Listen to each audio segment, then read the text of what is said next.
Welcome, everyone. Good afternoon. My name is Pete Coltis, and it's with great pleasure I welcome you to our community roundtable discussion today about the repopulation plan of FIU, hosted by our President's Council. My name is Pete Coltis, and by day, I'm a managing director with Alvarez & Marsal's Corporate Performance Improvement Practice here in Miami.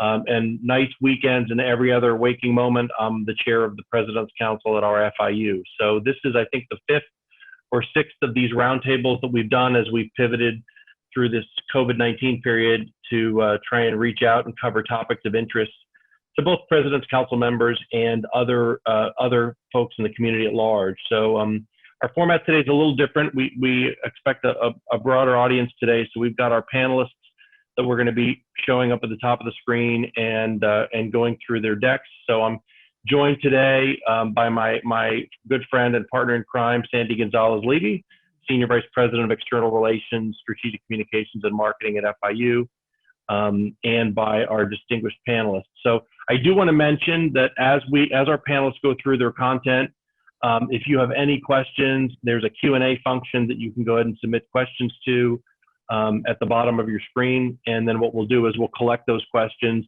and then we'll answer them at the end of the session, because we're not going to stop in the middle of session and do more interactive Q&A at this particular event. So today's conversation features some outstanding panelists. We put together, I think, a great set of panelists that can cover the repopulation plan from a variety of points of view, with a lot of knowledge and experience about our FIU community. So first up is going to be Ken Furton, Provost and Executive Vice President, and he's going to walk through and talk through the repopulation plan with you.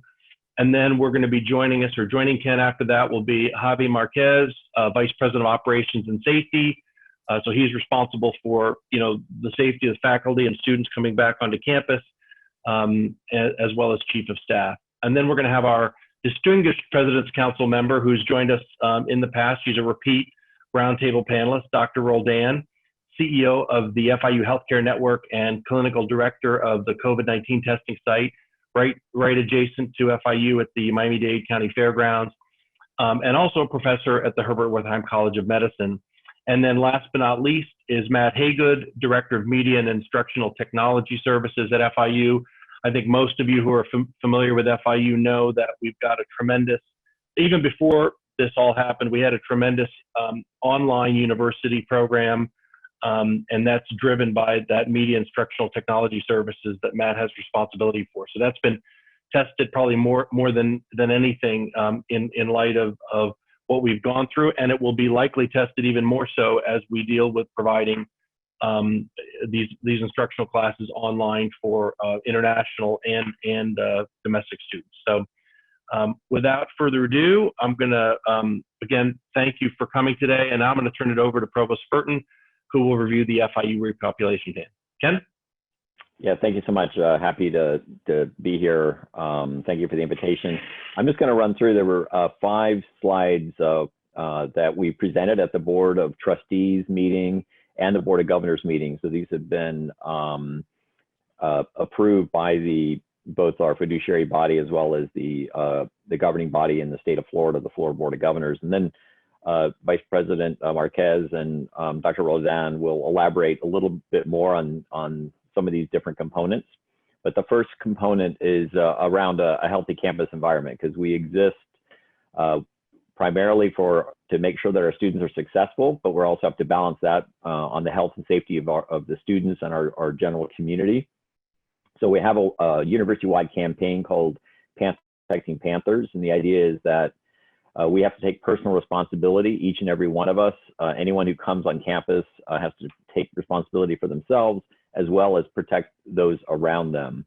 And so there's a major educational and communication campaign around what this new normal will look like. And my virtual background is actually a typical classroom where we have 6-foot spacing between each of the students as well as the professor. And that the screening app is very central to this. It's directed by or developed by our IT office to allow us to, every single person to do a pre-screening before they come on campus.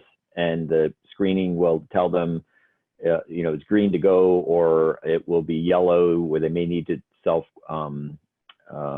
isolate for a period of time, or they may be asked to do testing.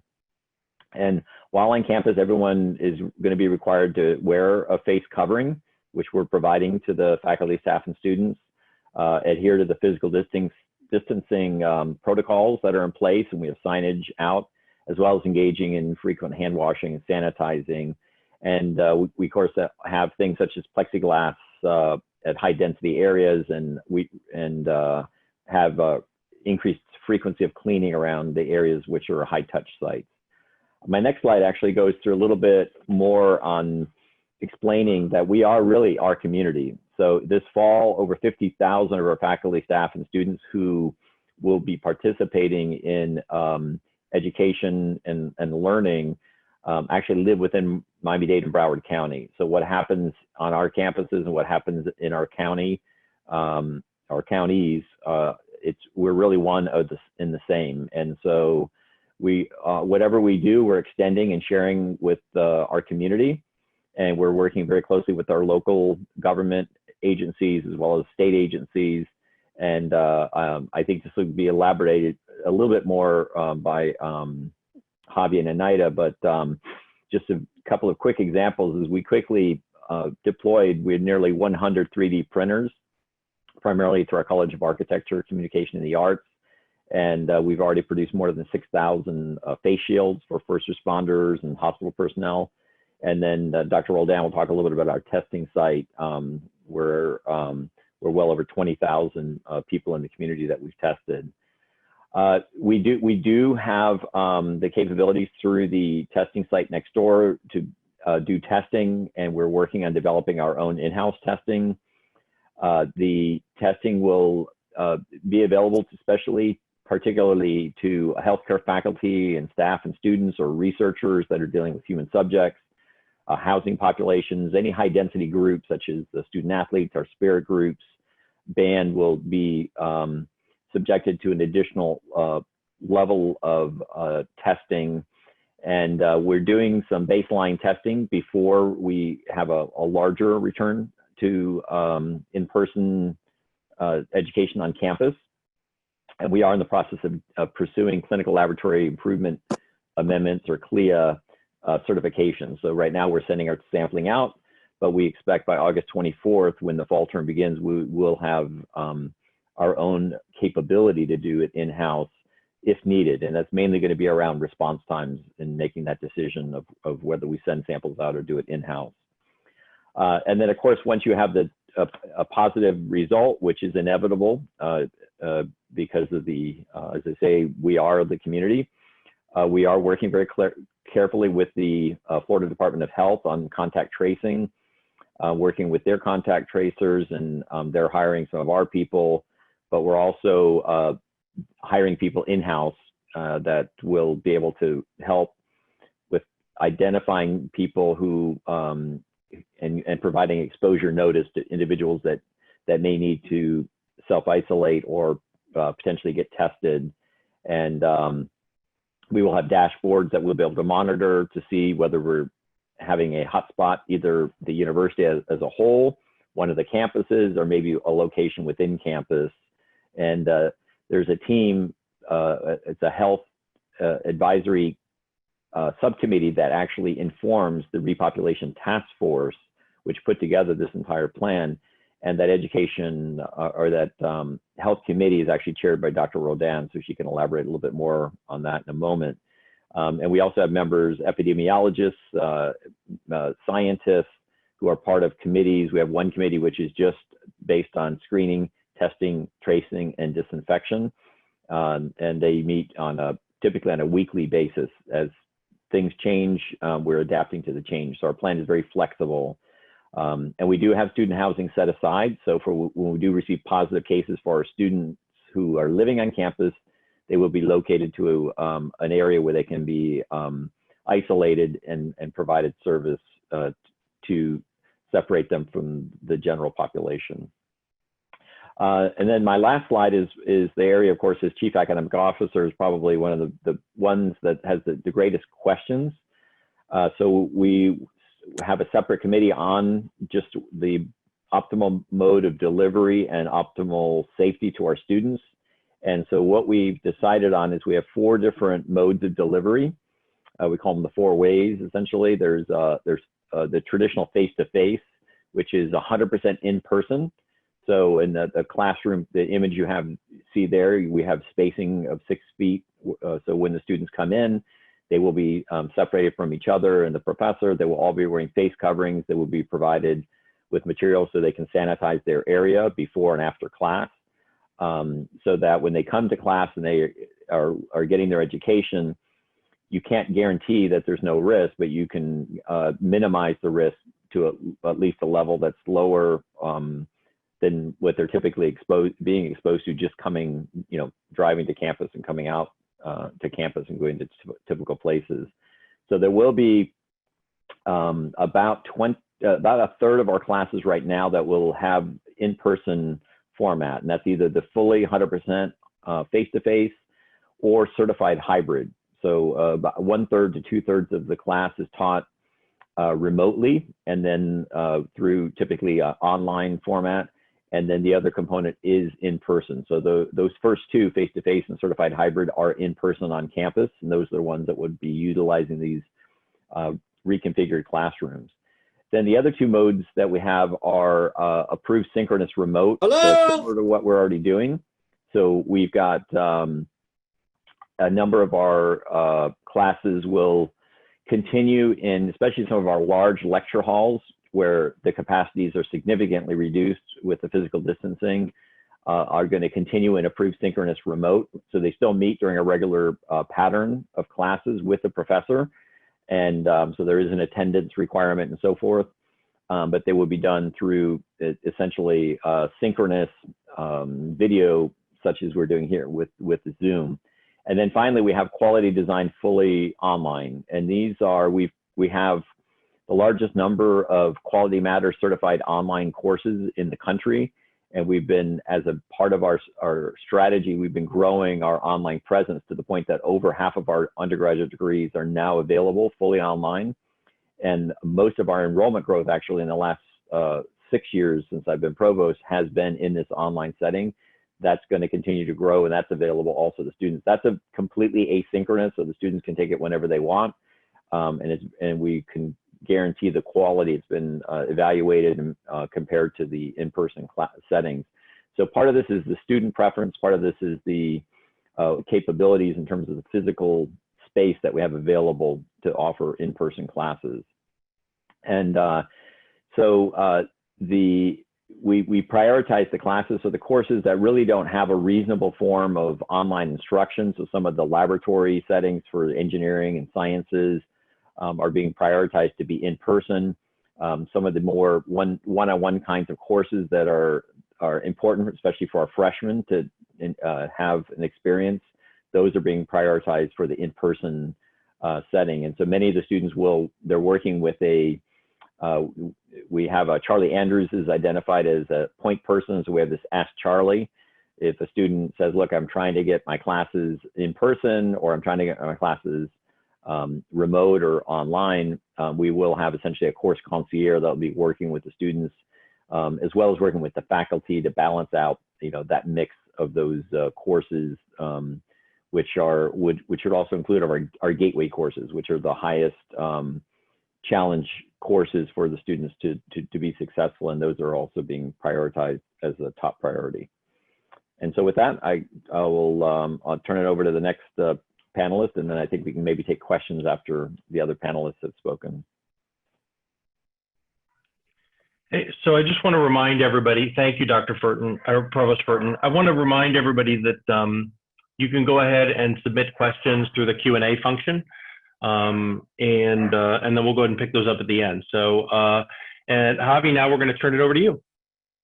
Thank you. And again, good afternoon, everyone. And thank you for the opportunity to share some of our insights and steps that are being taken to ensure the well-being of not only the FIU community, but our entire Miami-Dade County community. And a lot of what you'll hear or that I'll talk about, the provost has mentioned, I am sure Matt and Dr. Roldan will mention, because it's we're all talking the same, speaking the same tune, and we're very much entrenched in a successful repopulation of our campus. So again, as you've heard from the provost, FIU's response to the COVID-19 healthcare crisis began in early January, when we began to witness study abroad and other academic opportunities impacted in Asia by the COVID-19 outbreak.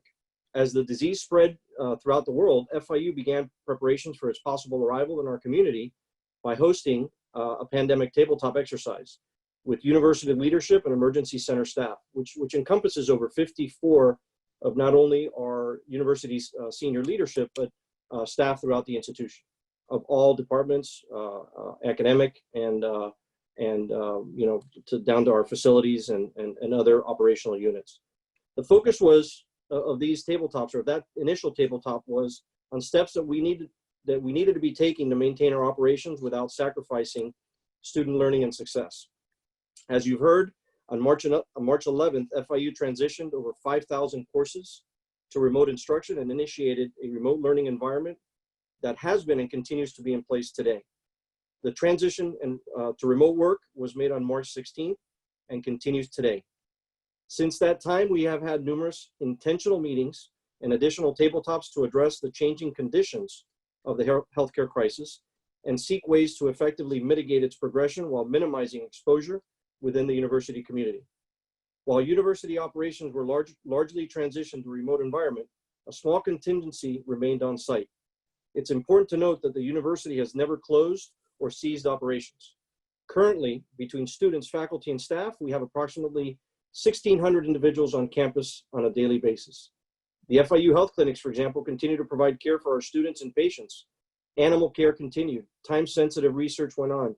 FIU police continued their duties. Residential staff, custodial, and food vendors remained on campus to support the university community and those students that were unable to return home, which initially, by the way, were about 2,300 students that could not go home initially in March, and today hovers around 600 as we look to repopulate in the coming weeks. A robust team of facilities, parking and transportation staff, information technology, and others staggered their schedules to minimize risk to one another in an effort to keep FIU operational. So again, FIU has never closed its doors. We've maintained a presence on campus while closed to visitors. As if the healthcare crisis wasn't enough, our team is also working diligently to address the start of the 2020 hurricane season, which began on June 1st. To this end, we have also had to modify our playbooks and continuity of operations plans, host additional meetings and tabletops to transition some of these critical pre, during, and post-hurricane preparations and responses to a remote environment. While we have identified challenges throughout this process, I will tell you that I am pleased with the work that our team at all levels is doing to adapt to these unprecedented times. The health, safety, and welfare of our university community and the broader South Florida community is paramount for all of us. We recognize that successful repopulation will be achieved at FIU with a robust education and communication campaign, a focus on thoughtful institutional adjustments to allow for appropriate physical distancing, and education about the importance of daily hygiene during COVID-19, hand sanitizers, for example, at elevator banks, and I'll go more into detail about that, sanitizing stations in larger classrooms, intentional signage throughout, and other intentional approaches to educate the FIU community while also taking personal responsibility to help others. I can't stress enough the importance, however, of, again, and I know that I'm becoming a Sandy fan here, but of targeted communications and education of the repopulation process to all our constituency. And the more that we communicate, the more we've learned that just sending a message is not enough. We have to include the educational component and talk to people and walk them through what those communications mean. I think it's extremely important. I think everybody is starting to really embrace that. And we really thank Sandy because she pounds us every day in and day out to make sure that that happens. So again, thank you, Sandy. In addition, you're going to hear today shortly from Matt as it relates to the P3 app. As the provost mentioned, the Panthers Protecting Panthers. That will be used to screen our university community as they return to campus. This app is a tool for us to screen individuals using CDC recommended guidelines that have been carefully thought out through our testing and tracing subcommittee, which will help us to keep those who may be sick or exposed at home, to keep them at home and get them in communication with our contact tracing team for further direction. In addition, This app, which is currently in final stages of beta testing, will also be a source of information for the user, as we also have included guidelines, dashboards, and other useful tools. The important thing is that as things change, because they have changed over the last several months, we will be able to provide continuous updates to these tools for all of our users. The app, our contact tracing program, our healthcare professionals, and the training that will be rolled out for all employees returning to our campuses by our human resources team are a key component of our successful repopulation. I'd like to just highlight a few things that are methodically being done in preparation for the fall as members of the university community begin to repopulate our campuses. And I'm just going to talk about a few here. We're currently in the process of producing and installing over 11,000 signs internally. Over 6,000 of these have already been installed. We're reconfiguring classrooms to comply with recommended physical distancing. You saw the provost's backdrop as an example. We're installing plexiglass in areas where interaction between individuals is heightened, such as reception areas, libraries, counters, etc. We will be using face coverings, masks, or masks, basically, but we're going to be issuing these to students, faculty, and staff. We'll be using vending machines strategically placed throughout campus to also deploy face masks, both those from the FIU community, as well as having the ability for visitors to procure them if they do not have when they arrive on our campuses. Cleaning protocols and frequency have been increased in high traffic and other recommended areas using approved cleaning products. To date, we've installed over 400 sanitizing stations throughout our. We have trained on-campus facilities employees in the decontamination of areas where exposure has occurred, as well as the securing of third-party vendors to address more complex needs or increase in volume when appropriate. And this is an important point because when we were currently faced with the healthcare crisis, there was a lot of unknowns, and we automatically went to a third-party vendor. Well, I am pleased to tell you that our facilities team and many in our operations have stepped up to the plate. They've gotten trained. We have, individuals who have been highly trained now and are the ones that are actually going in with proper PPE and doing these decontaminations. We still have third-party vendors as we anticipate, the numbers to rise as we continue to repopulate. Our transportation system, both inter and intra-campus, have also been modified to address physical distancing guidelines and the protection of our drivers and passengers, which include cleaning. It'll include one-card swipers, which are card readers that will be mounted on the buses to avoid card exchanges between passengers and drivers, therefore minimizing risk.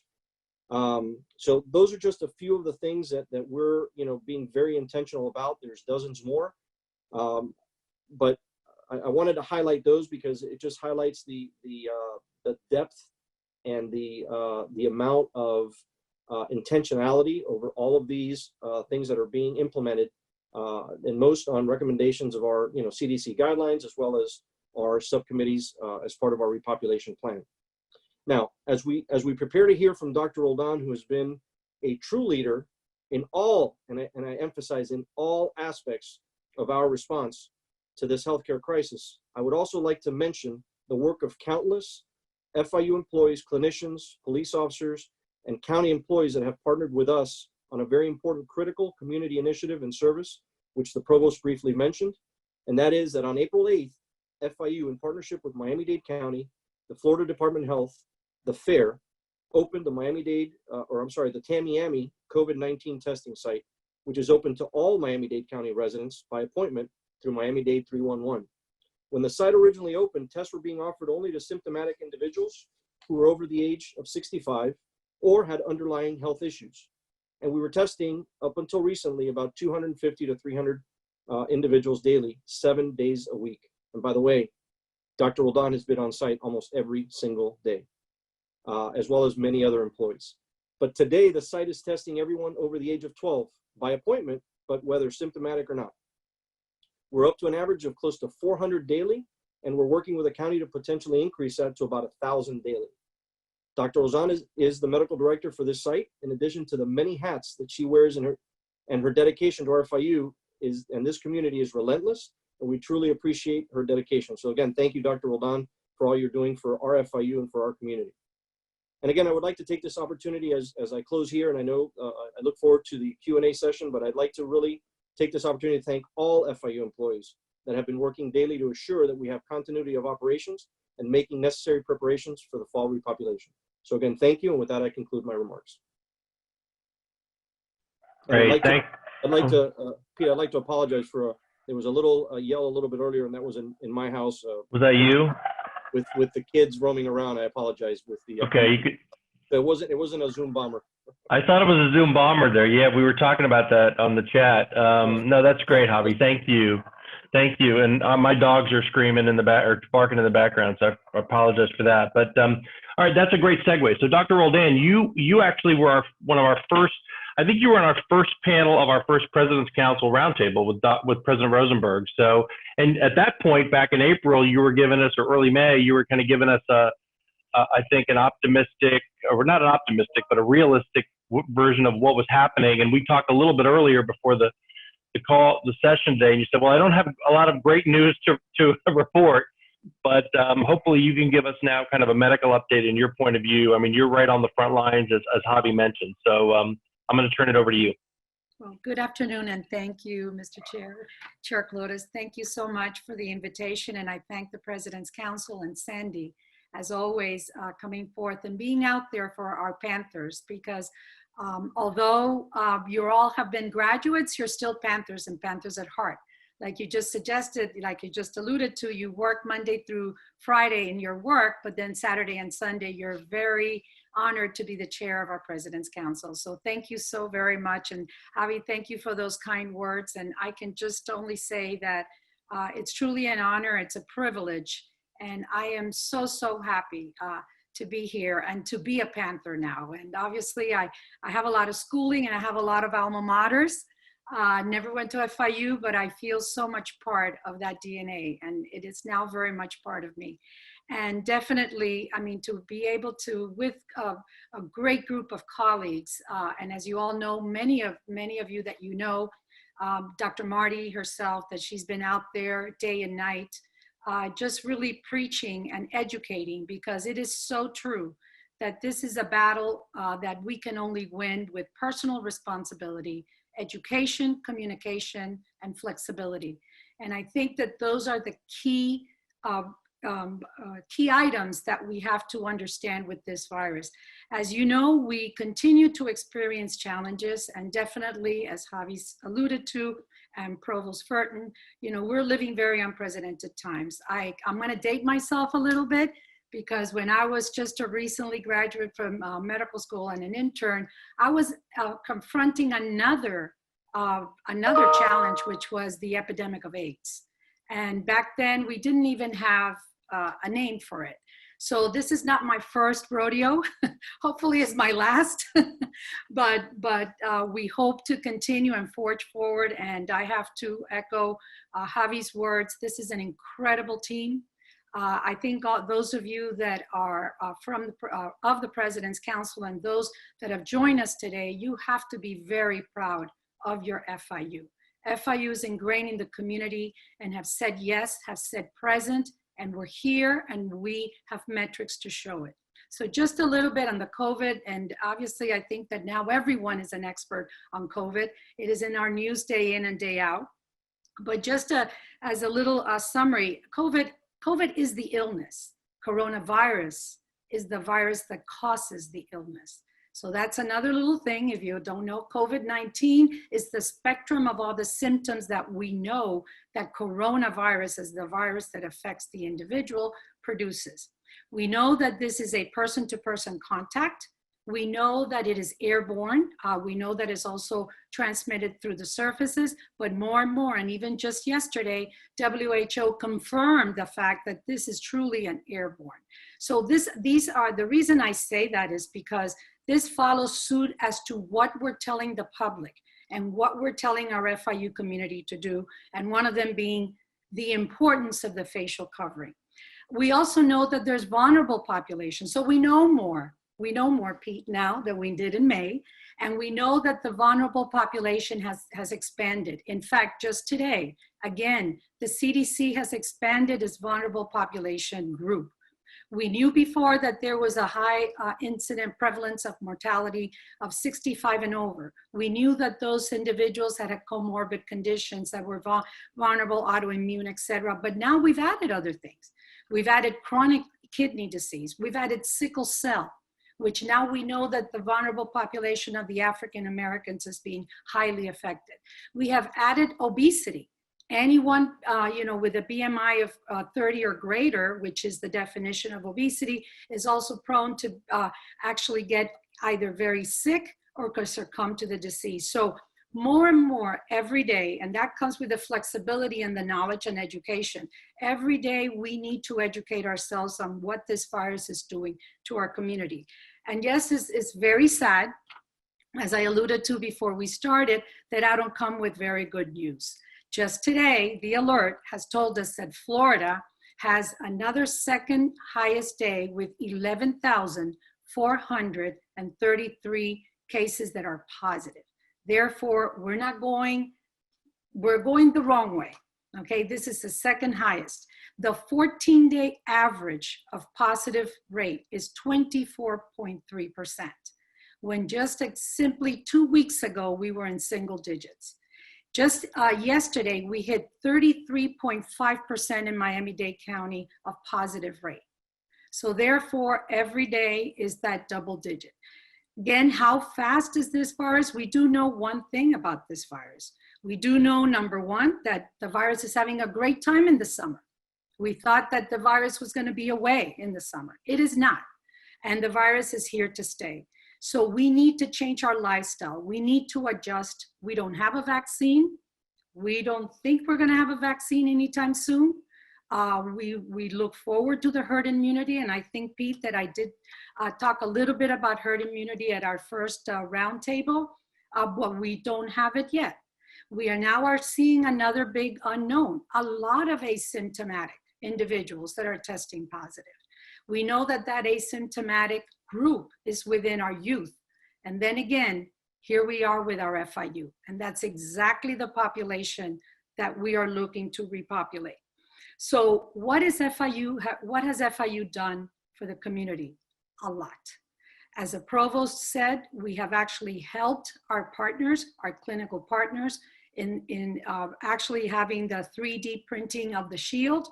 We have said yes to collaborations with the county at the Tamiami Youth Fairgrounds. And again, just to give you some numbers, we have tested, as of closing day today, 23,028 Miami-Dade residents. We expanded the criteria of those that could be tested a few months ago as we started seeing more and more cases. So therefore, we are testing anyone that would like to be tested. We are testing those that want to be tested for the first time, or we are testing those that need to be retested because they were positive and now needs 2 negatives. What are we seeing as far as positive rate? We started April 8th, and as of closing day, July 9th, we are at a cumulative rate of 11% positive. But if we look at when the peak started in Miami-Dade County, which is approximately June 12th, and we look at the positive rate of between June 12th and June 19th, we are at 18.5% positive. So again, we're not going at the rate that we want to go. We started testing, as Javi said, approximately about 280 a day. Right now, this week, we're averaging over 400 of individuals that need to get tested. People are fearful. There's a lot of unknown. But I asked today that one of the things that the Panther community has done is to really incorporate what we know best, which is educating our community, educating our students, educating our faculty and staff, and you will see it in just a moment what has been done with the P3 app. So the key is it's the education, communication, because we're learning every day, and the flexibility. Why? Because this virus is we're still learning about this virus. But most of all is the personal responsibility. We have seen what happens when we do not align what we know the only tools we have against this virus, which is a simple face mask. The face mask is what I call the quarantine, is what I call the barrier to be able to mitigate the risk of transmitting the virus. As I just alluded to, there's a reason. It is airborne. The virus loves when people get together. We're in Miami-Dade County. Hispanics love to hug. They love to kiss. And guess what? We can't do it. The virus will have the party. The virus is the one having the party when we have congregation. So we are asking our community today for those facial covering. We're asking for that social distancing. We're asking for the good habits of hand washing, surface washing, which is everything that we know of the virus today. And again, I want to say that the Repopulation Task Force Committee has worked countless hours in looking at all this day in and day out. With a subcommittee, which I'm very proud to lead, the Health Committee, we are also looking and we're following these numbers every single day.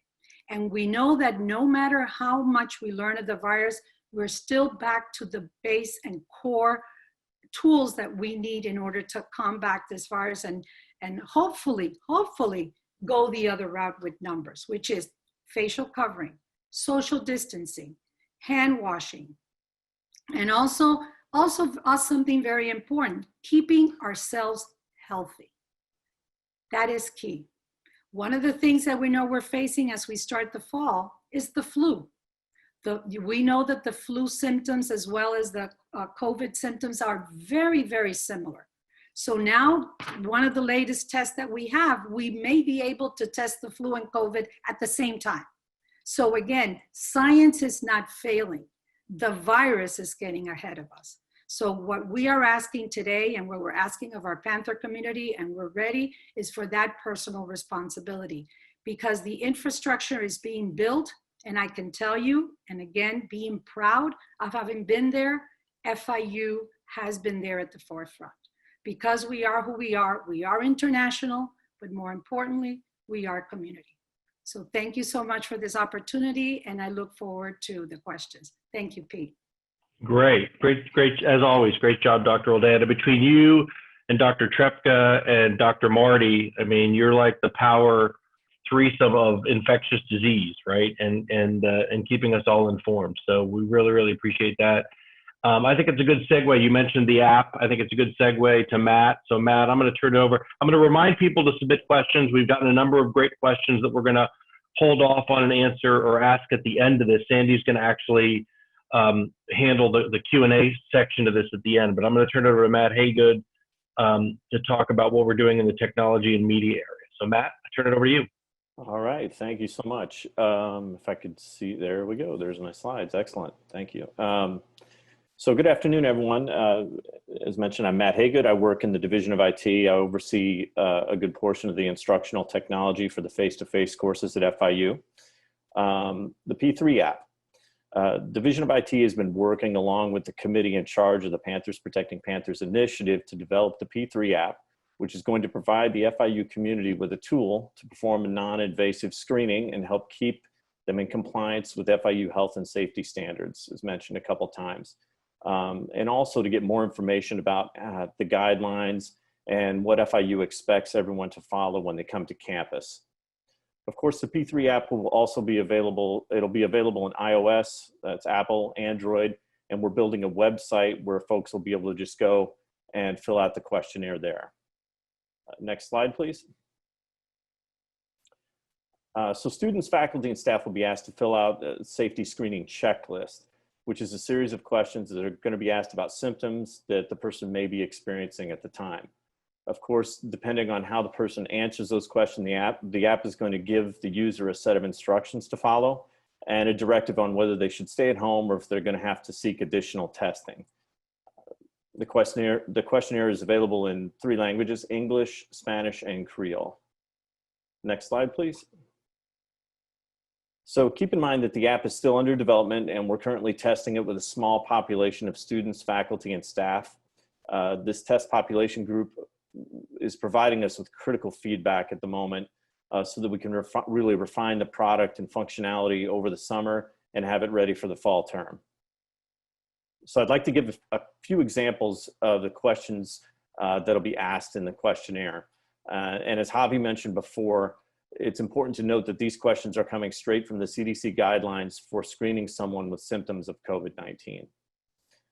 Some examples are that it'll ask you about how you're feeling, if you've been in contact with any other people who have symptoms, and of course, any symptoms that you might be having at the moment when you're using the app.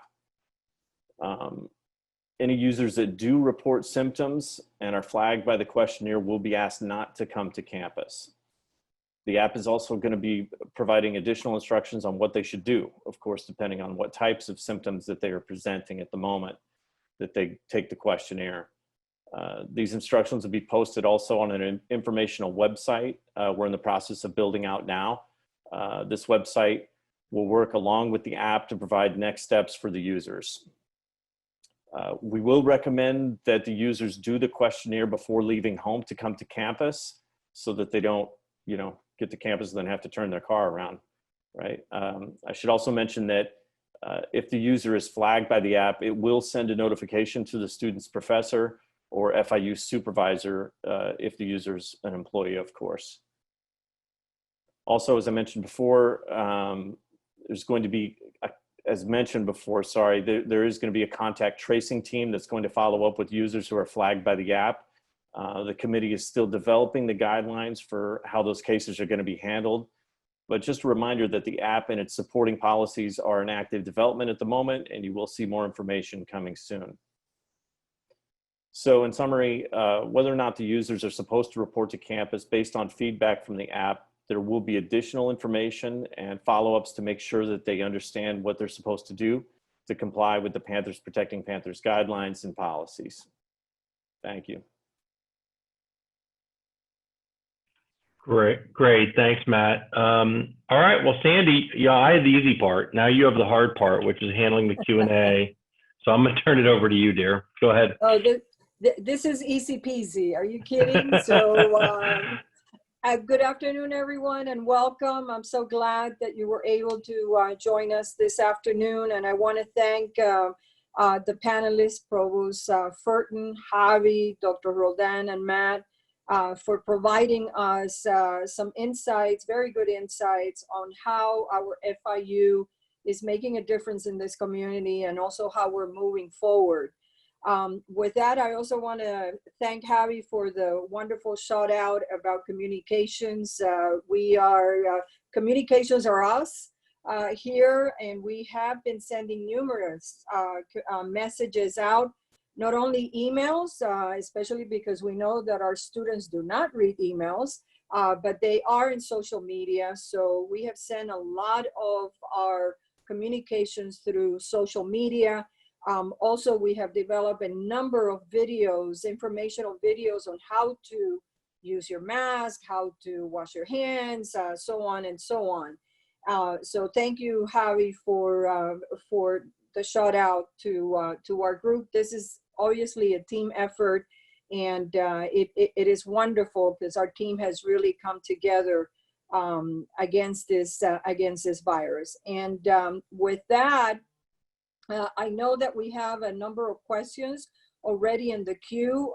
Again, Zoom etiquette. Please send your questions via the Q&A feature below, and we will be answering them accordingly.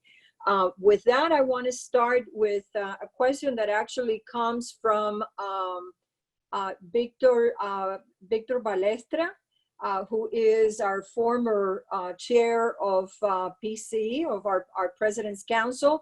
And he basically has two questions. And I think this goes for to the provost and also probably to, let's see, I think the provost can probably answer this. So what is the expected enrollment for the fall? And will the instruction modes outlined by the provost allow our foreign students to continue at FIU? And this is in light of the announcements made by the Trump administration.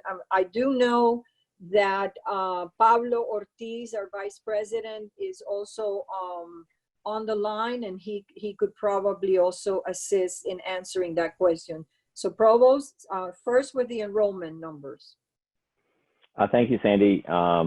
Yeah, and hi, Victor. He's not only was former chair of this board, but also chair of the Arts and Sciences Advisory Council when I was Dean of Arts and Sciences. And actually, he initiated us becoming an Ashoka Changemaker campus, which is also something we're very proud of. So thank you for the questions, Victor. And so we're still working on the final arrangements. On July 1st, we modified the schedule to let the students know some courses that we're moving to synchronized remote from traditional face-to-face.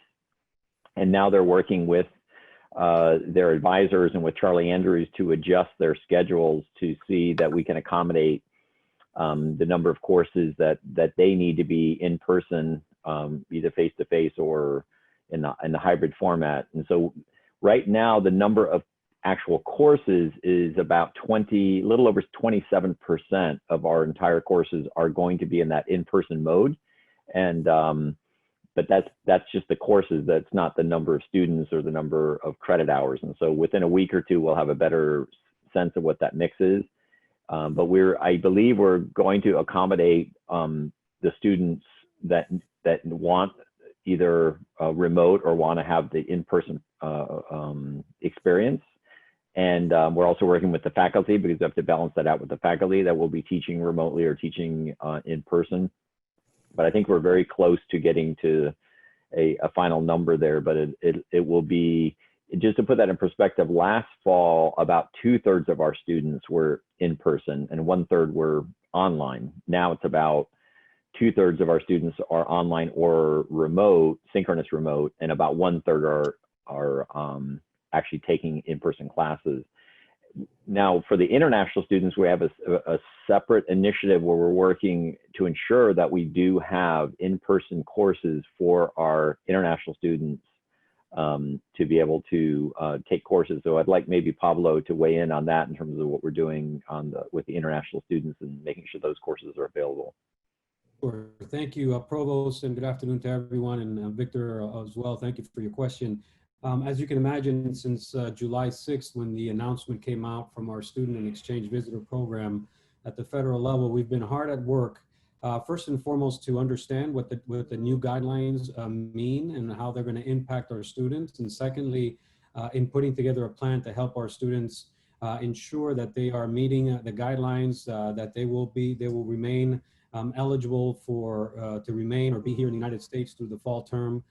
Just to highlight an important nuance, the guidelines that were announced on July 6th really takes us back to the guidelines that predated COVID-19, the pandemic. As a state university, we have always adhered to the letter of the law and followed the federal guidelines in terms of the immigration requirements for our students, in particular for the F1 visas. The M1 doesn't really apply to us, but with the F1 visas. And prior to COVID, that regulation was very clear that any student that was attending the university with an F1 visa had to take a full-time load. So they had to take at the undergraduate level, for example, 12 credits. And of those 12 credits at the time, only one of the courses, up to 3 credits, could be online, right? So the majority, 3/4 of their courses and credits had to be in a face-to-face environment. The difference with the recent announcement is they state that the students on an F1 visa cannot have a fully online course load. And that's where some of our work in terms of interpreting that had to go, because we wanted to clearly understand what that means. So where it stands today, any international students that will be attending the university in the fall semester are only required to have one face-to-face or in-person course. And then they can have then other courses that will be online. And to the Provost's point, with that clarification as of today, we've been working very closely with the academic units, first of all, to conduct an assessment of the enrollment for every single one of our over 4,200 international students that we have at FIU, so that we know exactly what they're registered for, where we stand today, and also assess what courses they may need or we may need to change for them into an in-person format.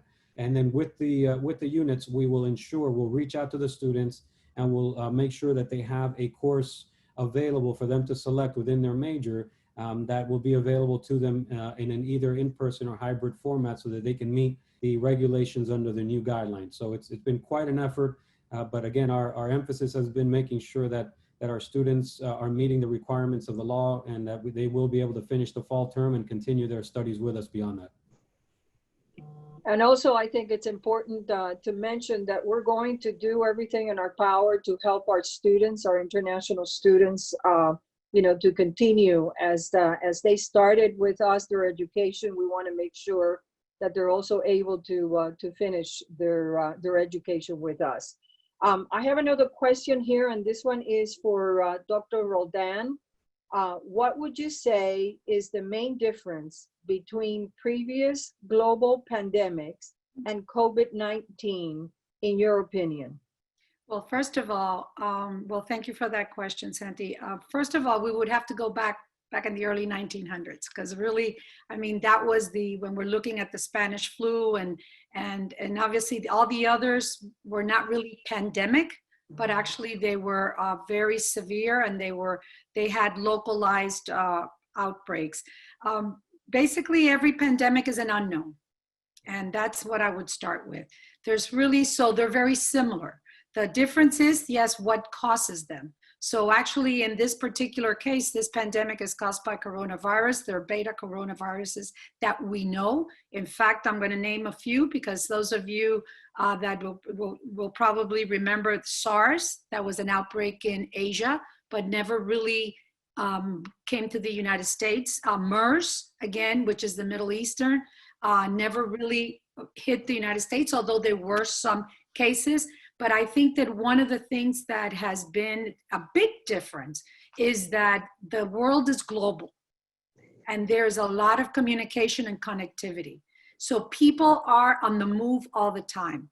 So basically, viruses live in people. And as I stated, it's a transmission from person to person. So that virus can move very quickly. And in addition, this particular virus, there's another thing that we know of, is highly infectious, very, very fast. So the difference is that we live more in a global world that has become smaller. And when people move from place to place, this is the perfect scenario for a virus to grow and continue to grow uncontrollably.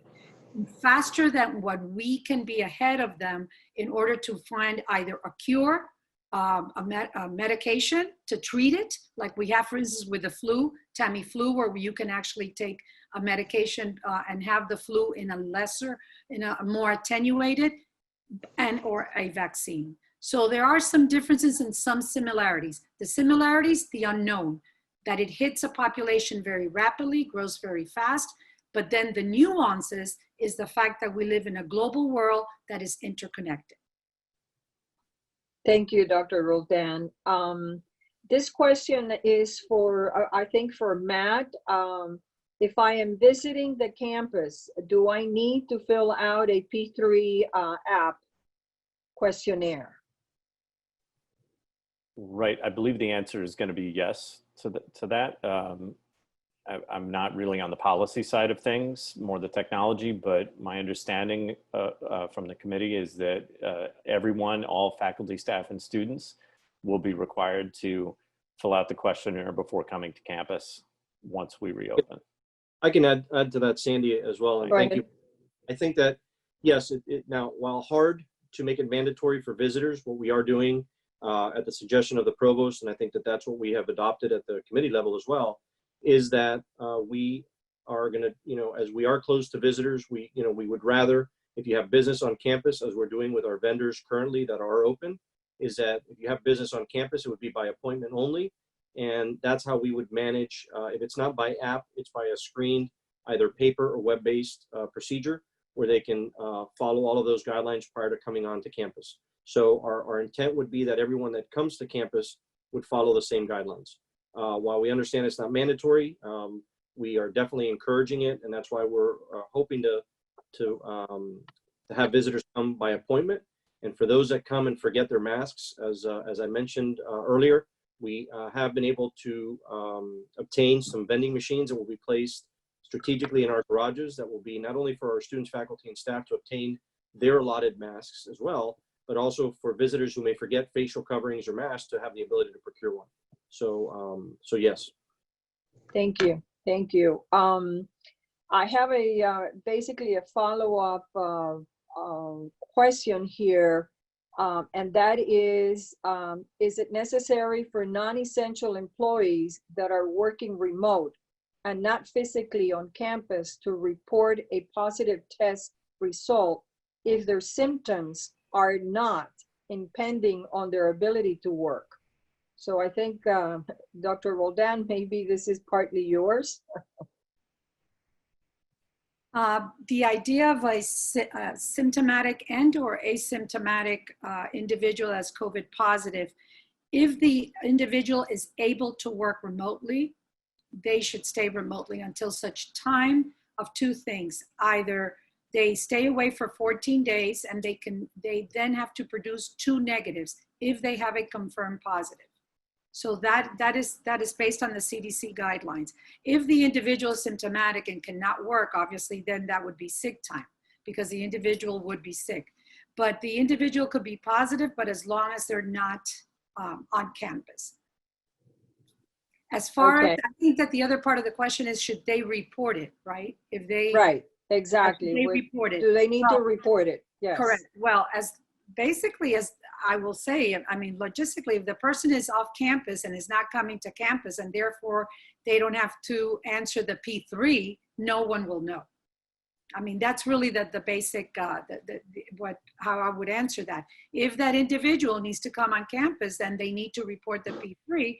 Questions on the P3 will state as such. If you've ever been diagnosed or you're awaiting results, et cetera, you cannot be on campus. So it all depends on the visit of that individual or the return of that individual to campus.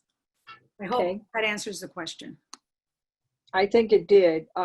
They're also asking if the app will be mandatory, and I think the answer is it will be mandatory for you to be able to come back to campus. There is another question, and it says, where can you apply to become a contact tracer? Where can you apply to become a contact tracer? Okay, first is before the application is the training, because there is a training for those that are interested in becoming a contact tracer. One of the best ones, which is free of charge, is the 5-hour educational training from Johns Hopkins University. And currently, I believe it is still free. It's 5 hours. Very, very good. It really goes into the type of questionnaire, et cetera. It is very important that a contact tracer not only has a little bit of knowledge about the virus, but more importantly, able to help the individuals to understand why certain questions are asked. Because definitely the questions that are asked during a contact tracing could be a little bit of your privacy, you know, who you've been with, where have you been, and some individuals may not take it lightly. So it's extremely important. You have to have that psychology or anthropology basis, you know, to be able to persuade and tell the individual, you know, tell them why you're asking that question. But as far as where you can apply, I know that Miami-Dade County is currently asking for contact tracers. I believe that currently they're at about 250. I will tell you, based on the population and based on the best practices and benchmark, we need a little bit over 400 in just Miami-Dade County. So I think I would urge whoever asked that question to call the Department of Health, and they will able to guide them. Thank you. Thank you. This question is for the provost. You mentioned in-house testing. Can you elaborate when that may begin and who will be eligible to do that? Yeah, so we've already applied for a CLIA certification, which we expect to hopefully within a week or so to receive that, working with an outside consultant to assist. And so we do have experts in-house, faculty who are able to do the testing. We just are not set up necessarily to do that. So we have equipment that we're in the process of ordering, so that by August 24th, which would be, you know, when the largest number of faculty, staff, and students would be on campus, we would have our own capabilities. We're also working with partner companies with testing laboratories. And right now, that's what we're doing is the testing site allows us to do the sampling off-site and then sending it to the labs. And so we're currently able to do that, but this would give us the capability, and we would ramp up depending on the need. So at the moment, that is not our core mission, is to do this kind of testing, but we want to be able to have that capability if we were to have significant delays. Ideally, you'd like to get these test results back, and Dr. Roldan can correct me if I'm wrong, but within a couple of days. And if it starts to go into a week or longer, then that significantly hampers our ability to do, the exposure notification for individuals. And that's why we would sort of have this capability. We could ramp it up or down depending on the need. I don't know if Dr. Roldan, if you want to elaborate a little more on that. Sure. Thank you, Provost Burton. You're absolutely correct. One of the challenges that we have is a turnaround time.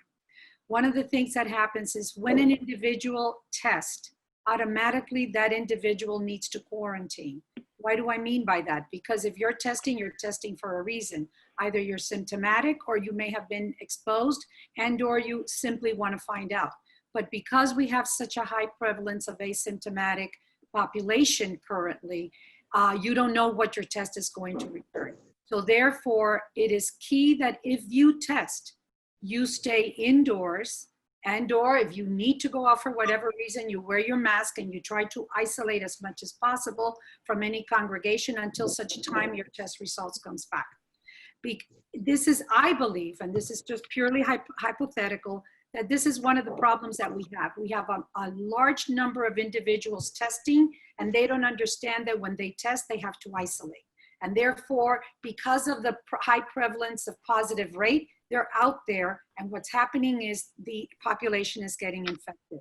So it's extremely important to have a lab where we would have the control of having the 24 to 48 hours turnaround, which is the key driver that is making us look into having a lab on campus. That's pretty much, and hopefully, what we're looking at with our lab would be to be able to ramp up between 250 or 500 tests a day, which would be magnificent. But we're still in the process, and we hope to be there by August. That'd be great. That'd be great. Another question for you, Dr. Roldan. If herd immunity is good, why is it bad that more people are testing positive? Isn't that how you achieve a herd immunity? That's a great question. Yes, the answer is that herd immunity is actually achieved when you've got a positive rate, which means that individuals would get antibodies. The challenge we have with coronavirus is that as it's very early on to understand the level of immunity. And what do I mean by that? In actually studies that came out from China, they are now finding out that immunity is very short-lived. So in other words, you have an individual, or you have a group of individuals that have the virus. They may develop antibodies, but the time of immunity is very short. So therefore, it is not enough time to have a population create herd immunity. So again, here comes the virus, cheating on us, and really turning around and not giving us enough time to create what we know is best to protect the population, which is either a vaccine and or herd immunity. So that's the challenge that we have. But yes, herd immunity is magnificent, and we know that when we reach that with other viruses, then the population is protected. Dr. Roldan, we have heard also that in-house testing is something that could be coming very quickly. Can you elaborate on that? Yes, absolutely. One of the, actually the two largest labs, and in both LabCorp and Quest, and in this particular Quest, have actually launched a commercial kit, which is called the home kit, and it's actually a self-test. This particular test, and for those of you that have been tested, please don't be scared that you need to put in the swab all the way up. It is actually the NAERS test, this particular test right now would be the swab, but the swab doesn't have to go as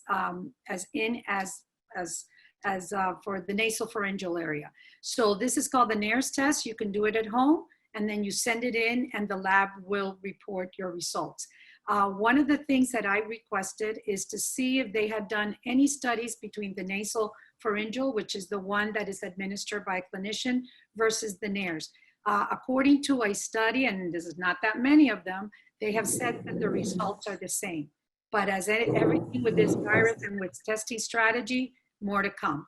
But yes, that kit will be readily available as early as next week. That's awesome.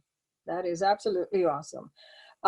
We have here another question. Is FIU financially liable for administration or students catching the virus on campus?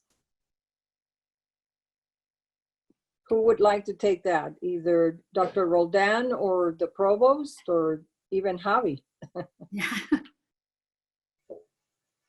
Provost, would you like to start, and then let me start, and then I'll turn it over to Dr. Roldan. I mean, so as I've indicated, what we are doing is that we, I believe, have one of the most, I would say, comprehensive strategies of any university in the country in terms of a mandatory screening app, around a redundancy essentially of having 6-foot distancing and wearing face coverings and having the disinfection available. And so we're, all we can say is that we're minimizing the risk to the maximum ability that we know based on science. And, I'm not a medical doctor, but I'm a chemist. And so I actually, as Dr. Roldan knows, as I get into all these committee meetings, and I'm very focused on the science piece and the chemistry and so forth. And so I can just assure that we are doing probably more than most organizations to try to minimize the risk, but there's always a risk. And so I think when you get into the legal piece, it would be whether we were putting our students or our faculty or our staff at an undue risk.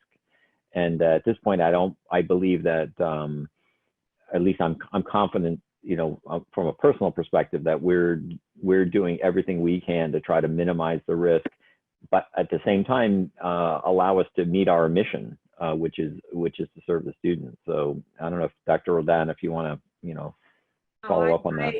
I would echo those words. I would echo the words of Provost Furton. And I would say that like anything in legal, I mean, there's always they will find something, but basically we are confident that FIU has placed, has included and has all the safeguards in place. And more importantly, safeguards that align with science and medicine. And so could there be a case? Absolutely, there will always try to be a case, but there's so much that we can control. And remember that we also are a community university. We are not a residential university. Therefore, once our students leave our campus, we cannot control their behaviors and we cannot control their lifestyle.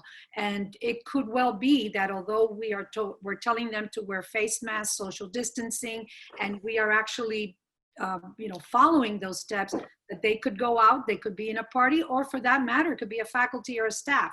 And then the virus actually, they get affected with the virus elsewhere. So could it happen? Absolutely. Are we really liable as long as we have the safeguards and it aligns with science and medicine? I think it's defensible. And I don't know, Javi may want to weigh in, or maybe one of his kids wants to Zoom bomb us again. Yeah, I wouldn't put that past them. If it's been on for a long time, that guarantee that we'll try. No, but I think that everybody, we all have to, there's a component of personal responsibility. And it goes back to, points that we've all made, which is, education and communication. And I think that that's going to be key as to how and when people understand that your actions will, are going to determine the outcomes of whether I get sick or I get someone else sick. And that'll, open the door for probably some other legal action. But, we've seen it in the public arena where, the county mayor, we've seen what's happened when people go out and they don't socially distance or physically distance, when they don't wear masks. And we're suffering some of that right now with the increase in positivity rates. So if we know that by wearing a mask and by, you know, physically distancing, that we're going to minimize the risk, then that's what we have to focus on the educational piece. And, you know, sometimes, and unfortunately, the educational piece includes compliance and restrictions. And that's what we're seeing in the county now as a result of the non-compliance. And we hope that that will kind of, you know, turn on that light bulb for those that aren't, you know, listening or heeding the warnings to listen, you know, this is what we got to do, because now our actions are affecting our parents and our grandparents. And then that's when they're going to really understand the, you know, the actions or the inactions of what they've done. So it's a community effort. It's everybody's responsibility. I mean, at the end of the day. Javi, I'm glad that you mentioned that because there is a question how are you building confidence for students, parents, and staff and faculty to come back to campus in August? Well, I think, again, education and communication is key, but I think we all have to lead by example. I think we're a lot of what your team is doing and the university is doing is you know, putting videos out of the do's and don'ts and what the expectations are. You know, we want people to understand what, you know, they need to do and what is expected of them. And, you know, we have to take personal responsibility to, you know, we are going to have people that are going to come onto campus that are not going to know, you know, what is expected. So, you know, it falls on us to, wait, Sandy's going off the screen here. So, you know, it's the attack of the cleaning lady, I think. Yeah. So. I think so. That's a prop. She's doing that on purpose. Yeah. So yeah, so You got vacuumed? The responsibility falls on us to you know, when we see someone that is not wearing a mask, or is, you know, if 4 people are supposed to be in an elevator and it's marked on the floor and there's a 5th person going in, that, you know, you tell them, listen, you know, based on the physical distancing guidelines, there's only supposed to be four of us in the elevator. We're not going to tell people to get into a confrontation and push them out of the elevator. But if someone doesn't heed that warning, then the responsible thing to do is then, you know, let us step out of the elevator, and, you know, they'll fall into place. It's not going to happen overnight, and it's going to take a lot of work.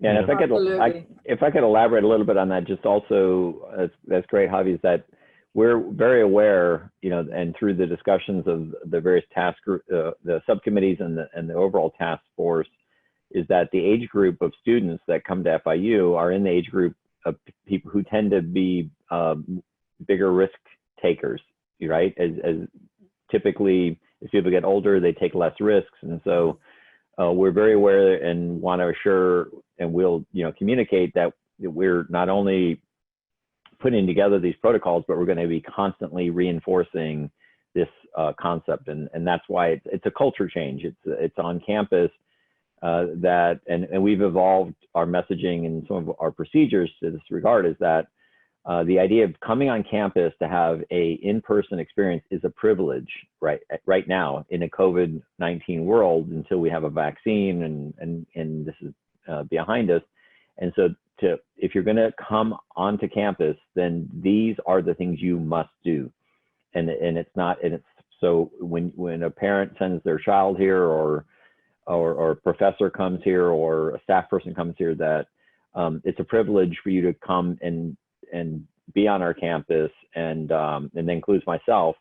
And though these are the procedures you must follow, and they will be adhered to the point of if you're not in adherence, which we've talked about a little bit earlier, you know, if a vendor's not following procedures, or a student's not following procedures, or a staff member's not following procedures, then we will have, depending on the situation, different levels of procedures in terms of saying, look, you're not welcome on campus anymore because you didn't follow the guidelines that we told you to follow.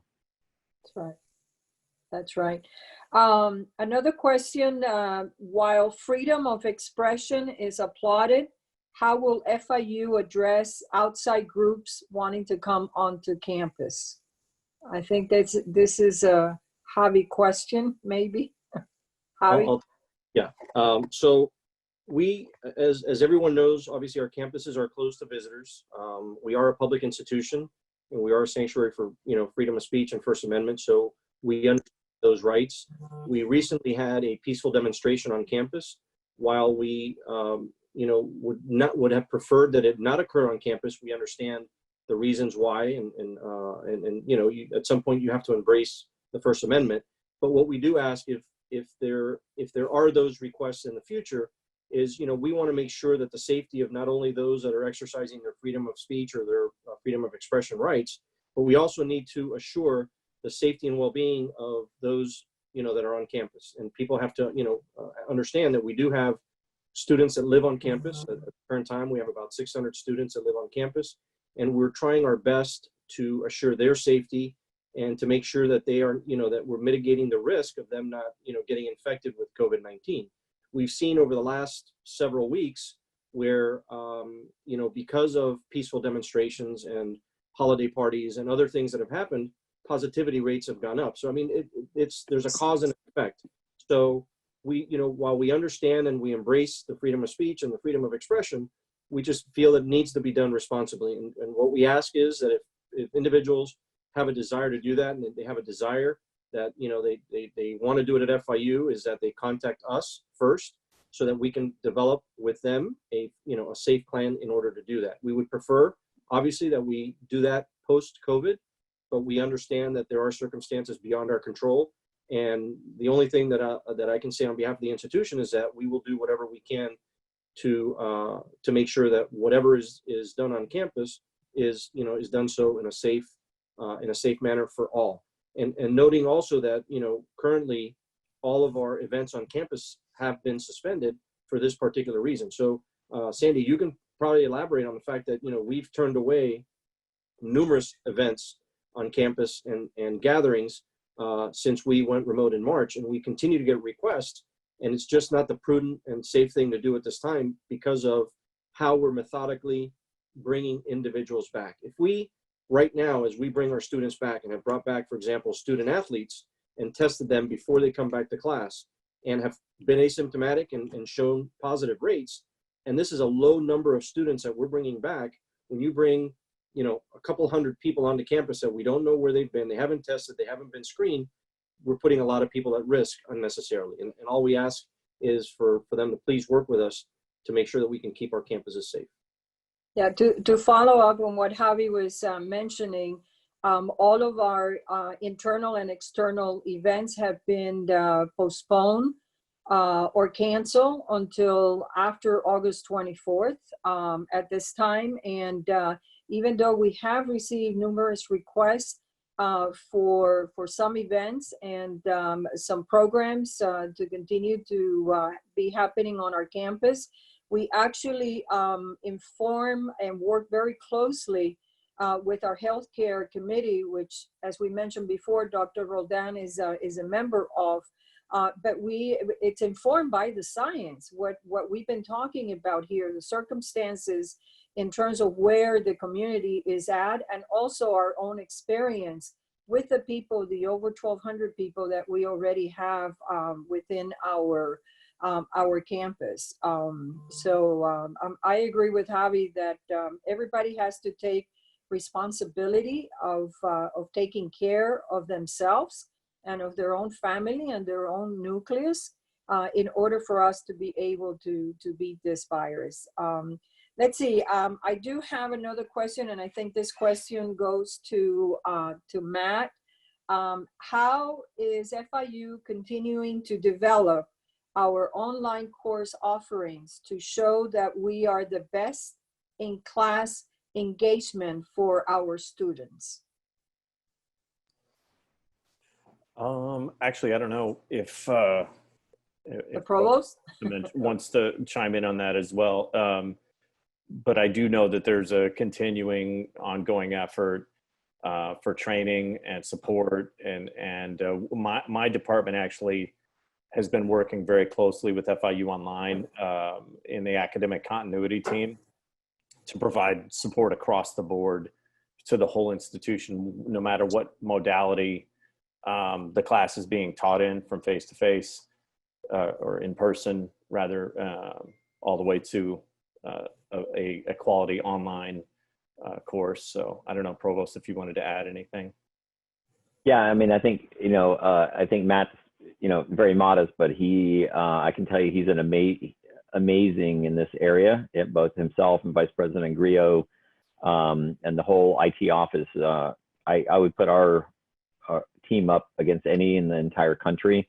That what's been happening is, we've been developing, as I mentioned, these online courses that are quality designed using QM certification.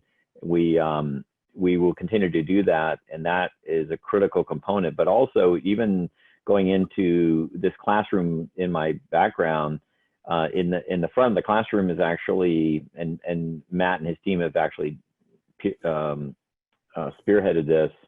And he's a little nervous in terms of whether equipment, I think, will come in on time. But the plan is by August 24th, when we start, the in-person component is that we will have video-enabled capabilities in every single classroom, at least in, I think, 270, I think, is that right, Matt? Yeah, it'll be about 270, yes. Yeah, about 270 classrooms will be video-enabled. So the professor will be up in front lecturing. It'll be broadcast simultaneously to students that could be synchronous, and they could be recorded. So asynchronously, those students can actually pick up the feed.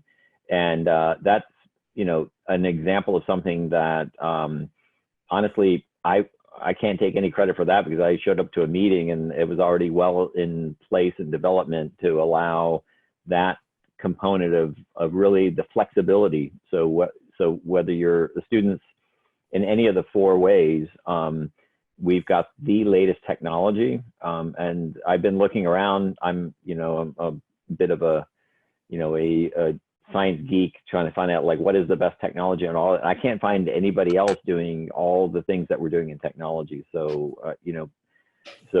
Bobby and Matt and your team, you are actually, I think, the national leaders. But we also, any ideas, anybody on this call that has ideas of things that we're missing, we're happy to do it. One of the things I would maybe ask Matt to do, just put you on the spot in terms of a challenge in the classroom, is face coverings, right? Because I mentioned every student, every faculty member has face coverings, and some people are soft-spoken. And if you're a professor and you're soft-spoken, there was concern about lecturing in there. And this is another example of something that Matt spearheaded in terms of a way to overcome that. And again, I don't know if everything's going to come on August 24th, but maybe you can just share that. Yeah, no, absolutely. We put it in order. So at the moment, we're estimating about 600 faculty will be on campus in the fall as things stand right now.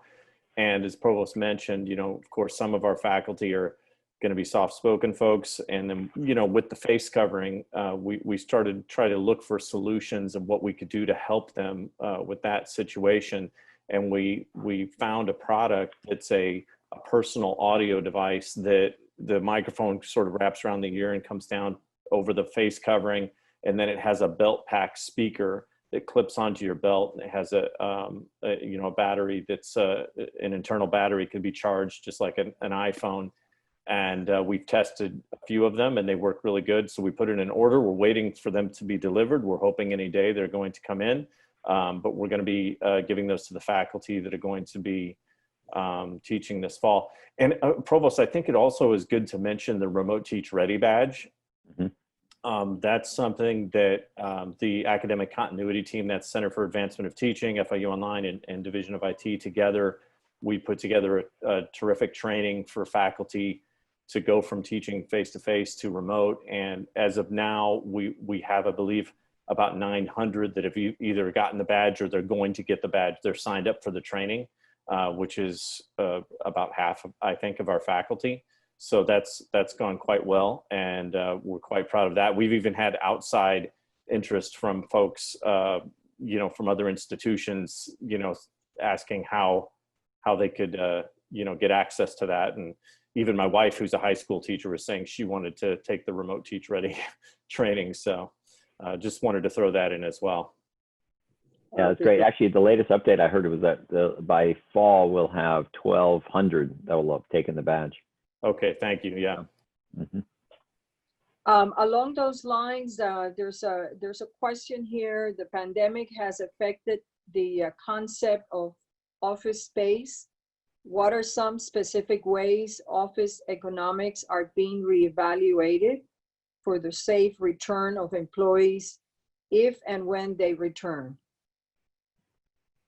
And I think the perfect example, and at least from a classroom perspective, is the backdrop that the provost actually has in his video, right? In his photo. Yeah, so so just like within the classroom, within the offices, we're also evaluating it. And the next couple of weeks, we're going to be finalizing each of our offices, evaluating who are the essential people that we need to have back to serve our students. And again, based on only about a third of the students will be on campus in the classroom, we won't need the same number of support staff that will be there, but there will be an increase compared to what we currently have. And so we're in the process of doing that evaluation where, for example, in my office, the provost, there needs to be somebody there to greet a person who made an appointment, did their app, they show up to come talk to me or to, maybe vice provost or somebody in the office. And it will be a reduced capacity, a reduced number of people on staff. And our overall goal is to minimize the number of people to the greatest extent possible on campus physically, especially in the fall, which is our fall is our largest number of students. And so the maximum safety would be the minimum number of people, but at the same time, we're balancing that with providing the optimal learning platform. So we're currently in that evaluation stage as to, within the offices, and we're also balancing the requests and the needs of the individual staff and faculty in terms of, if the school system that your child is going to is not going back to in person or is on an alternative schedule, that's also going to be challenging in terms of your ability to come into the office. So it's a little bit more complicated even than that in terms of it may be that some people are coming in one day a week, and maybe some people are not coming in at all, or some people are coming in every day, depending on their ability and the needs of the office.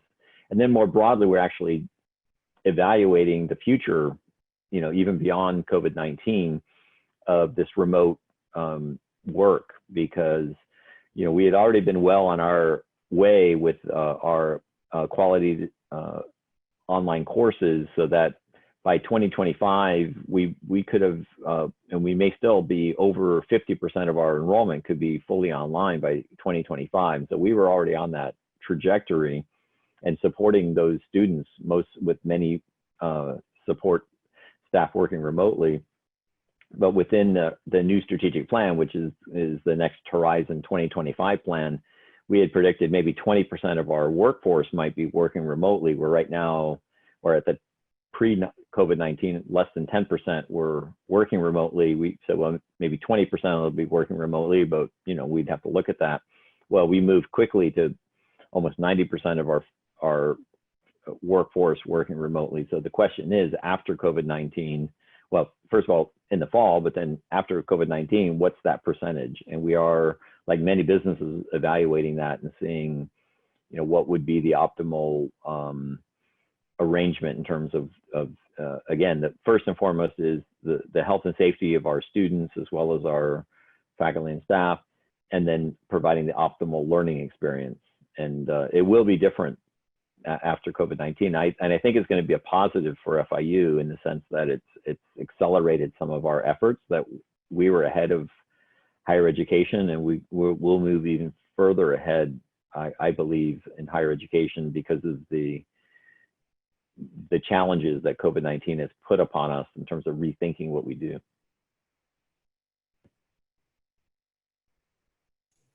Sorry. There is a question. The NBA is starting to practice. It is the understanding, and question is there going to be a football season, and where are our athletes right now? Who would like to take that I'll one? take a small jab at it. But, I know that we are currently working on bringing our student athletes back. There are multiple conferences throughout the country that are meeting to finalize, their plans. Our conference, Conference USA for the football program, has met over the last couple of days. Right now, they're still, the plans are to bring or to have on-field practices commencing sometime next week, I believe on Monday. That can change, but as of right now, they are looking at progressively starting to bring students back.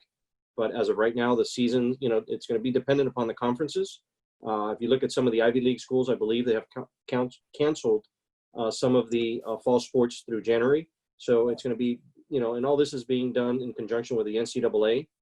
So I think there will be more to follow there. But obviously, we have started, as of June, started the process of bringing some of our student athletes back. And as mentioned earlier, I think by Dr. Roldan, is that as we bring those athletes back, and have others that are in close contact, we are requiring them to test, which requires them to be in quarantine until the results of their test.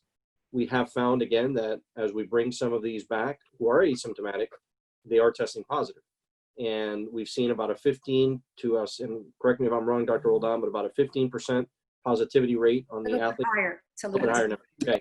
So, and as we bring more and more individuals back, and by the way, when we mean, and I know the provost had mentioned this earlier, when we mean close contact, we're also talking about not only sports, but we're talking about band, spirit or cheer camp, cheer individuals. We're also talking about researchers who may come in contact with human subjects. So, and as a lot of what we're seeing also directly reflects the community we're in.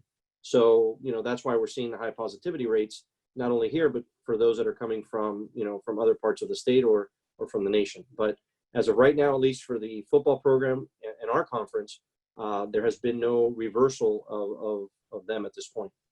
They may slow it down, but I mean, as of right now, our teams are scheduled to possibly start their practices on the field next week, or training, rather.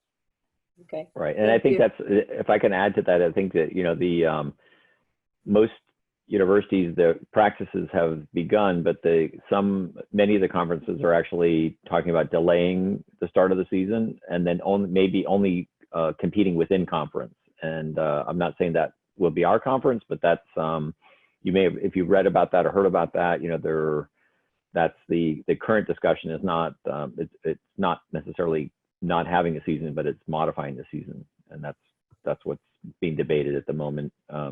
So we will follow again what the rules and regulations of the conference that we're in. Okay, thank you.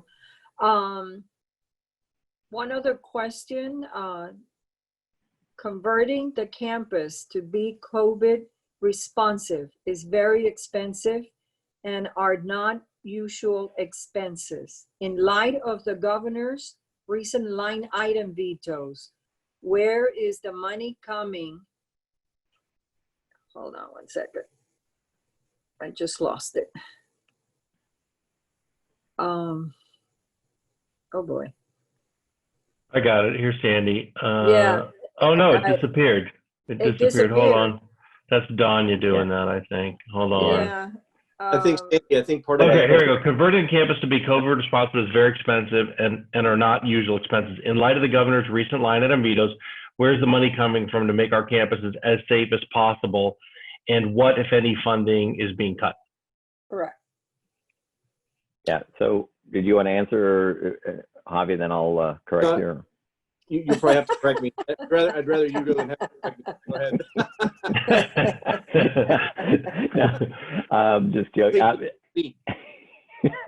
No, so it's a great question, because we have received over 19 million of institutional funds from the CARES Act, and we're really focusing that money towards things and that's how the money was appropriated, is in things that are impacting the university on return, for students returning to campus.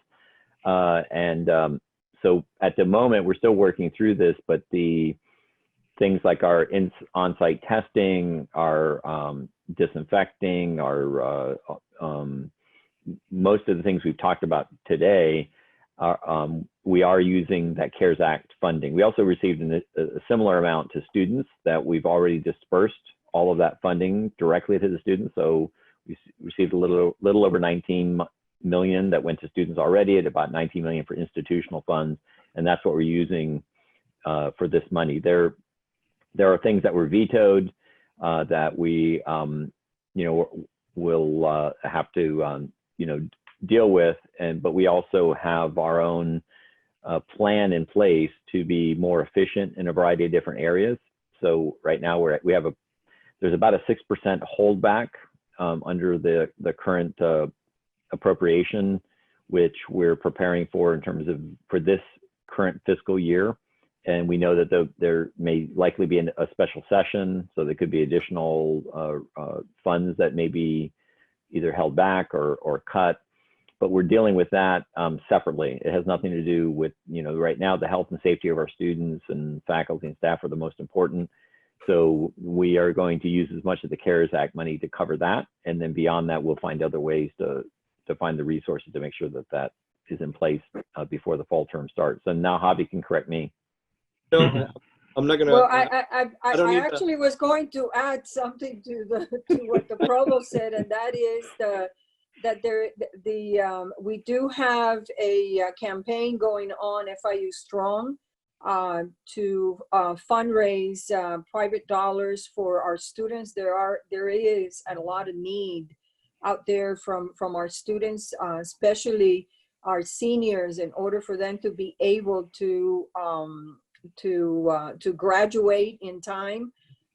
So if anybody is interested in helping us, you can go to our website and go to FIU Strong and help us with a donation. But there are some private dollars also that we have been able to raise, and that are going directly to our students' needs, in terms of housing, in terms of food, in terms of transportation, and so on.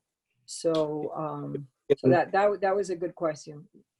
If I could just add that, as it pertains to the governor's vetoes, we, FIU actually fared pretty well. And additionally, thanks to Speaker Oliva and Vice President Palacio and her team and their efforts with our delegation, and obviously with Speaker Oliva, we were able to get an additional 17 million that was not vetoed, which was added to our base.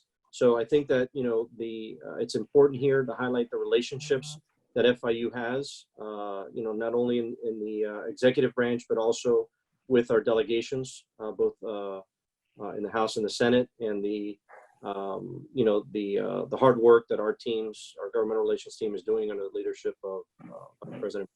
So just wanted to add that. Yeah, and actually our vetoes were kind of minimal, thank God, this year, thanks to Speaker Oliva and our delegation. So thanks to them, absolutely. Yeah, and if I could just add to, just to follow up on both of those points, that's a great point, Sandy, in terms of since we did expend all of our CARES Act money, and we're hopeful there may be additional stimulus money that could come from the federal government, but if it doesn't, then we really need to look at private fundraising, and we're trying to prioritize our institutional funds as well. But that 17 million that we did receive is focused on us achieving top 50 in a number of other ranking organizations, and focused on U.S. News and World Report. And so that 17 million is going to be all focused on, which is exactly what we've been talking about. It's about student success, retention rate, graduation rates. It's about, hiring more faculty and supporting the faculty who are educating those students. And so that in future meetings, you'll hear more about the fact that not only are we going to get through this COVID-19, but we're actually going to emerge a much stronger and, higher performing, higher ranked university through that additional 17 million that we're going to receive this year. Absolutely. Here's another question. Are there criteria and/or metrics in place to determine whether the entire university transitions back to being fully remote learning such as what we did at the end of spring 2020? So I'll start and then I'll let Dr. Rodan elaborate. So my answer is yes. Okay. Dr. Rodan? So as I mentioned when I did my presentation, that flexibility is the third, right? It's first the education, the communication, full transparency, but the flexibility, because this is the best tool that we have against this virus. So because again, we are a community university, we need to look at what's happening in our community. And the way that we have to answer that is that we have the safeguard and safety and health of our faculty, our staff, and our students are first and foremost. Are we going to go? There's one thing that I can tell you right now, and are we going to be the same FIU that we were in January? No. So we have to align to this new normal, and we have to think of one thing: health first, and then educating our students. So when we combine those two with the flexibility and having an infrastructure in place that we can actually meet our goals, that's what we're going to do. Thank you, Dr. Roldan. And one more question, and then I'll turn it over to Pete. What is the game plan if an outbreak is identified as occurring in a building on campus? Will the building be clean and quarantined for 14 or more days, especially if there are face-to-face format courses in said building that are unable to be adapted to remote hybrid instruction? So I can. Great question. Oh, I'm sorry. I can open the door for Dr. Roldan, I guess. So just to clarify that we don't quarantine the buildings for 14 days, but what we do is we have a team, as I mentioned earlier, that actually is prepared to go out and decontaminate the buildings. And usually, depending on the size of the building or the rooms or the complexity, if it's a lab, usually we can do within a couple of days. If we can't do it internally, for example, on labs, we have a third-party vendor that comes in and does the decontamination, and we're prepared to do that unfortunately as often as we have to. So, but I'll turn it over to Dr. Roldan to elaborate. Thank you, Javi. Let me also expand on that. Is first and foremost, we need to have an intact and very thorough and comprehensive track and tracing. Tracking and tracing what actually happened in the building. Because everyone should be wearing a face mask, again, the risk is mitigated. But let's say that one of those, it does happen, someone is without a face mask and has been in a building and is COVID positive. On the decontamination side, we do have a process in place. And what we do is, as Javi alluded to, we will determine the level of decon, because there's certain levels depending on the type of exposure. But more importantly, we will also be able to track and trace the individual and all the contacts. So that's a long answer, but the short answer is we do have a process in place, and we have them on the health side, and we have it on the building side as far as the decontamination. Okay, I want to thank all of the participants for their questions, and obviously our panelists for answering those questions. If we miss any questions, I'm sure that we will go back and get the answers for you. And with that, I'm going to turn it over to Pete. Thanks, Handy. Well, I think there was one other question, which was kind of the inverse of the question that Sandy had asked about going back to remote, which is there a criteria? I mean, this is all fluid, right? Cases are increasing. Is there a criteria that maybe we don't repopulate? Is there, and this is really for Ken and maybe for Javier, is there a scenario where we just say, look, if cases are over X amount, we will stay remote, or we will convert back to remote before we ever go back on campus? Yeah, that's a great point, Pete. So yes, there is discussions. I actually, this morning, my day began with a repopulation task force call with the Board of Governors, with the Chancellor and with the Chair of the Board of Governors.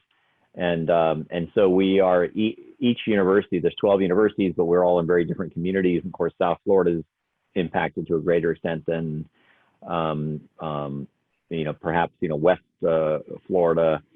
And so at the moment, we're all preparing to reopen at the beginning of our fall term, and we will all start in terms of classes. Now, the question is, will it be, what percentage will be in person? And so as we get closer to the fall term, we'll all be looking at the situation and saying, maybe it'll be a smaller percentage. And, currently right now, like I said, maybe 27% of our classes are in person. Maybe that'll be a smaller percentage, or maybe we start remote and then move to in person. So that's a possibility. Right now, we're not, we're planning on being able to have everything in place to start in person on August 24th. But we also are able, if we need to, it's not our current plan, but we are able to start at a later date. So instead of August 24th, it could be September or October. And we will only have instruction when we know that we can do it in a, it's not risk-free. So let's be honest, there's no such thing in this, until there's in the COVID world, but where we can provide assurance to students and parents and others that it's safe as we can make possible at that period. So that's a long answer to say that yes, we could potentially delay the start. We're not planning on that at the moment, but that is a possibility, and it will all be guided by our health committee, which is actually chaired by Dr. Roldan, in terms of giving recommendations that would go to, obviously, to the president, and then our board of trustees and the board of governors, because, as a state university. But we are doing everything we do is based on, guided by data and science. Okay. And then there was another question about the latest WHO information about this fact that this could be airborne for a much wider wider range. This is more for, I guess, Dr. Roldan, and maybe also for Javier. Have you guys, could that potentially impact what you've already put in place? Or is the fact that you're requiring people to wear masks, will that still address the issue? Like, in other words, on campus, are you going to make even more stringent cases as a result of this, this wider dispersion of these aerosol, particles? Well, if you, and I'll chime in and then turn it over to Dr. Roldan, but I think that if you go back to when the healthcare crisis started, even the WHO and others, the CDC, were actually not recommending the use of masks. And then that's changed over time, and now it's a requirement to wear the mask. So the key here is, and just like the 6 feet of physical distancing, and it depends if you're having a conversation or if you're at a concert or you're doing something, whatever, you got, every situation is different. But based on the information that we have, the only thing that I can tell you is that we have to be flexible and ready to adapt, because if the changes because of the disease and how it progresses gives us, we attain additional intelligence and information that we can use to combat the virus, then by all means we will, if we have to change gears, we'll be prepared to do that. We've been very flexible, and we've been adapting to these changes over time, and we anticipate that as this progresses before the fall term starts, we'll probably make a few more changes or add a few more restrictions, or make the appropriate accommodations based on how, the recommendation from our healthcare experts and from agencies such as the CDC. And I don't know if Dr. Roldan would like to chime in on that as well. Pete, right now, as I stated, that the mask is our best tool right now. Because again, we're in such a fluid situation. We don't know how long, what's going to happen, but I can tell you, if you really want to become very, very technical, and those that are listening that could be engineers and industrial engineers, maybe we can even think of HEPA filters and, looking at HVAC systems and things like that, because it's airborne. So absolutely. If this is here to stay and it's a long wing, that we have to live with this virus, it could be, as Javi stated, that we may have to put other things in place. There's no question about it. you know, and that's simply because of the nature and the pathobiology of the virus. Okay. And then the last question, I promise, and this is one Sandy asked me to ask. Given Harvard and MIT are now suing Homeland Security and ICE around this international student, you know, this change, and I know that what Provost Burton said at the beginning of this session was that FIU is adapting and flexing to do the best to provide access to those international students, but we're also the largest population, I think, of any group of international students of any university. Any thoughts or discussions about potentially joining that lawsuit, or not necessarily for you, Dr. Roldan, more for probably Provost Burton? So I think it's probably Pablo, I guess. or maybe Pablo, yeah. Yeah, I would definitely punt to Pablo on this one. I noticed the provost was very slow to unmute there. That didn't seem yeah. Well, thank you for the question. And you know, there are many channels, right, to speak on behalf of our students and try to work through this and make sure that we are contacting the appropriate people to help us in support of those decisions that are being made, and in particular in the way that they're impacting our international students. I mean, you said it. We have over 4,200 current active international students at our university that represent over 143 countries at FIU. So we are a representative of what an international university should be, and that's why it's in our middle name. But what we have been doing, and Javi mentioned Michelle Palacio, our Vice President of Government Relations earlier, our team has been, and of course the President and Provost, they've been working very closely with our Florida delegation, our congressional delegation. They understand fully, right, the impact and the importance of international students. And more importantly, they understand what it means to a university like FIU and how many students we host here at the university. So we've been in contact with them even prior to this decision that recently came out on a number of items, right? Our international students are facing tremendous challenges, for example, in embassies that are still closed, that they still cannot obtain a visa. They still cannot find a means to travel and come to our FIU. And we've been working with our delegation to help figure out a way to assist our students. There was discussion about OPT, right? The opportunity that students have to work while being at our university, which was on the table potentially for being cut, and you know, that fortunately was not included in the recent announcement. So we know that our efforts have been very successful. So what we know right now is that our congressional members have signed letters opposing the changes that have been announced, and they are seeking answers, right? In terms of how the Department of Homeland Security plans to treat the students with these various scenarios. And actually earlier today, we had an informational session with our international students. Almost 1,000 students were participating, and every student has a unique circumstance and a unique challenge that now has surfaced because of the uncertainty that some of this policy has created. And as I mentioned, there are some nuances. There are still things that we need to clarify. There are going to be more frequently asked questions and documents that are going to be sent out. But that's probably the biggest challenge that we're facing right now, is that we just don't know enough to ensure that we can support our students to meet all of the regulations with such a short time before the beginning of the semester. So as I mentioned, our congressional members are hard at work, and our team is pushing them real hard and giving them information that they need so they can really understand the challenges that we have. But yes, we are engaged, different channel, but we are certainly engaged in helping clarify this issue. Yeah, and I can say, as I mentioned this morning, my first meeting was with the Repopulation Task Force, because I chair the Council of Academic Vice Presidents, all the provosts around the system, and all our 11 sister institutions are all very much aware of the extreme consequences that this ruling could have. And so I think there'll be a concerted effort amongst the Board of Governors to actually, do whatever we need to do to try to reinforce that this is a very important issue that needs to be addressed. Gotcha.